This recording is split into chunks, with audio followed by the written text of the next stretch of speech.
Hey guys, আসসালামু আলাইকুম। It's me Shouvik শীতল and welcome to my another vlog. Guys, আজকে গিয়েছিলাম কদমতলী লায়ন সিনেপ্লেক্সে রাক্ষস মুভি দেখার জন্য। তো গাইস, টিকিট নিয়ে নেই, আর টিকিটের প্রাইসটা ছিল মাত্র 350 টাকা। সো একটু বসে বসে অপেক্ষা করছিলাম, কারণ আমার মুভি টাইম ছিল 5টা 40-এ, আর আমি এখানে 5টা বাজে পৌঁছে গিয়েছিলাম। সো তার জন্য একটু বসে সময় পাস করতেছিলাম।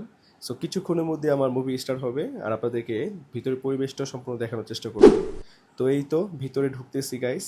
আর ভিতরের পরিবেশটা কিন্তু অসাধারণ সুন্দর। আমি এর আগে কয়েকবার গিয়েছি, কিন্তু ভিডিও করা হয়নি কখনো। সো আজকে ভাবলাম কেন আপনাদের সাথে সম্পূর্ণ ভিডিওটা শেয়ার করি। আর আজকে কিন্তু মুভি দেখতে আমি একাই গিয়েছিলাম। একা দেখতে মুভি কিরকম লাগে সেটা ফিলিং নেওয়ার জন্য একাই গিয়েছিলাম গাইস। আর ভিতরের পরিবেশটা কিন্তু মাথা নষ্ট গাইস, অসম্ভব সুন্দর। আপনারা যারা গিয়েছেন তারা তো অবশ্যই জানেন, আর যারা না গিয়েছেন আমি আপনাদেরকে 100% রেকমেন্ড করবো আপনারা লায়ন সিনেপ্লেক্সে গিয়ে মুভি দেখেন, কারণ এটার ভিতরে পরিবেশ অসম্ভব সুন্দর। এখানে ফটো তোলার জন্য অনেক সুন্দর সুন্দর জোন করে দেওয়া আছে। সো আমি আপনাদেরকে রেকমেন্ড করছি, অবশ্যই আপনারা গিয়ে দেখতে পারেন মুভি। সো গাইস, এই যে ভিতরে আমরা এখন চলে যাচ্ছি মুভি দেখার জন্য। আমাদের মুভি কিন্তু কিছুক্ষণের মধ্যেই স্টার্ট হয়ে যাবে। তো আমি আমার সিটটাতে বসে যাই মুভি দেখার জন্য। আর আমার কাছে লায়ন সিনেপ্লেক্সের ইন্টেরিয়রটা অসাধারণ সুন্দর লাগে গাইস। আপনারা যারা লায়ন সিনেপ্লেক্সে মুভি দেখেছেন অবশ্যই কমেন্ট করে জানাবেন। কিছুক্ষণ পরেই কিন্তু গাইস মুভিটা স্টার্ট হয়ে যায়।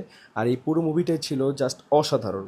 আপনারা যারা রাক্ষস মুভি দেখেছেন তারা অবশ্যই কমেন্ট করে জানাবেন আপনাদের কাছে এই মুভিটা কীরকম লেগেছে। সো মুভি শেষ করে বের হয়ে যায়, আমার কাছে মুভিটা বেশ ভালোই লেগেছে। সো আজকের জন্য ভিডিওটি এই পর্যন্তই। ভিডিওটি ভালো লাগলে অবশ্যই লাইক করে শেয়ার করে দেবেন। সব ভালো থাকবেন, সুস্থ থাকবেন। আসসালামু আলাইকুম।